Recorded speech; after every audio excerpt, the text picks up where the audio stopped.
শালীর সাথে দুলাভাই শারীরিক সম্পর্ক করতে গিয়ে দেখে ফেলেছেন স্ত্রী, এখন দেখে পাগল হয়ে মাটিতে গড়াগড়ি করছে। আসলে আপু, আপনি মাটিতে গড়াগড়ি করতেছেন কেন?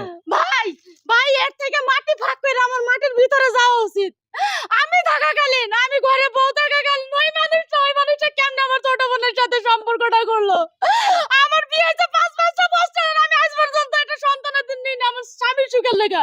কিন্তু আমি আমার বোনটা কোনোদিন ক্ষমা করবো না ভাই, আমি কোনোদিন আমার বোনটা ক্ষমা করবো না। মানে বিষয় এই মানুষটা আমি জীবনেও ক্ষমা করবো না।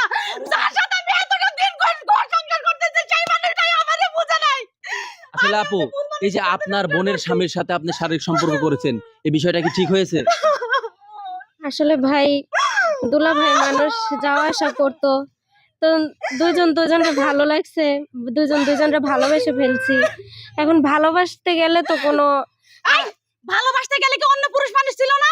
তোর যদি এতই পছন্দ হইতো তুই বাইরে বাইরে যাতিস, তুই আমার জামাইয়ের সাথে কেন এটা করতে গেলি? আমি তো আমার জামাইয়ের আসলে সাথে ভাই, একটা আপনার স্বামীর এত বিয়ে সুন্দর বউ করেছিলাম। থাকার পরও আপনার এই শালীর সঙ্গে কেন পরকীয়া করতে গেলেন? আসলে ভাই আমি এটা করতে চাই নাই। ওই যে শালি কাছাকাছি আসে, একটু বসে, দুলে ভাই ভালো লাগে, এটা ওটা কথা টথা বলে। এই কথা বলতে বলতে কখন যে ঘনিষ্ঠ হয়ে গেছে ভাই, এটা আমি নিজেও জানি না ও ভাই। শালি কথা কয়, এখন বোধ থেকে শালিরে বেশি ভালো লাগে না? যখন শালিরেই এত বেশি ভালো লাগে, তাহলে আমি কেডা? আমরা তুমি মাইরা ফেলাই তুমি শালিরে নিয়ে সংসার করতে, এই সংসারে তোমারে তোমার আচ্ছা, এই দৃশ্যগুলো কতদিন আমার যাবত চোখে আপনি আমার আপনার চোখে শালীর দেখতে সঙ্গে হতো না। শারীরিক সম্পর্ক করতেছেন?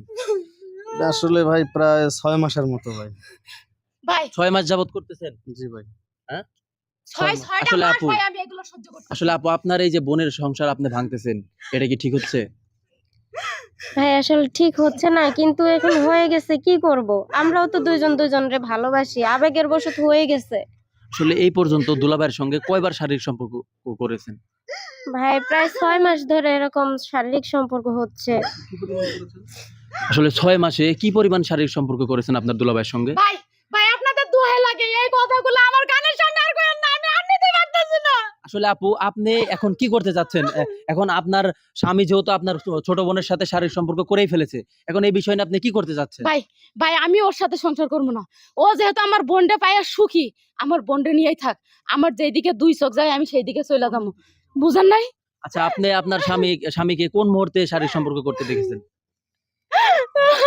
ভাই আমি এই কথাটা কইতে পারবো না আপনারে। মানে কিভাবে দেখেছিলেন, সে কি অবস্থায় ছিল? ভাই যে ঘরে যে খাটে আমি ঘুমাই, সেই খাটে আমার স্বামী আমার বোনটা নিয়ে ঘুমাইতেছে।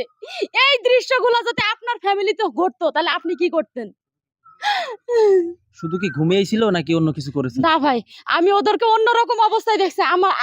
আমি এগুলো আপনাদের কারোর কাছে কইতে পারবো না, কিন্তু ওই মানুষটারে আমি যেই জায়গায় রাখছিলাম সেই জায়গা থেকে ওই মানুষটারে আসলে ভাই, এই যে উনি যে কাজটা করেছেন, ওনার শালীর সাথে শারীরিক সম্পর্ক করেছেন, এখন ওনার বউ মানতে পারতেছে না, মাটিতে গড়াগড়ি করতেছে, এই বিষয় নিয়ে আপনি কি বলতে চাচ্ছেন? এটা তো মনে করেন যে কেউ মানবে পারবে না। আর মেয়েটা তো অত্যন্ত ভালো, ঠিক আছে, স্বামীকে অত্যন্ত ভালোবাসে, আবার চাকরিও করে। হ্যাঁ, স্বামী তো খুব একটা কাজ কামও ভালো করে না, তারপরে স্বামী কোনোদিন গালি মন্দ করা দেখিনি। কিন্তু এখন এই শালীর সাথে এই অবস্থা দিয়ে মেয়ের মাথা ঠিক থাকে কোন? এটা তো আসলে খুব খারাপ কাজ করছে ভাই। আসলে দর্শক, যারা ঘরে বউ রেখে শালীর সঙ্গে পরকীয়া করতেছেন, তারা এই পরকীয়া থেকে বিরত থাকুন, নইলে আপনাদের সংসারও এরকম অশান্তি হতে পারে। তো ভিডিওটি বানানো হয়েছে আপনাদের বোঝানোর স্বার্থে। সবাই ভালো থাকবেন, ধন্যবাদ।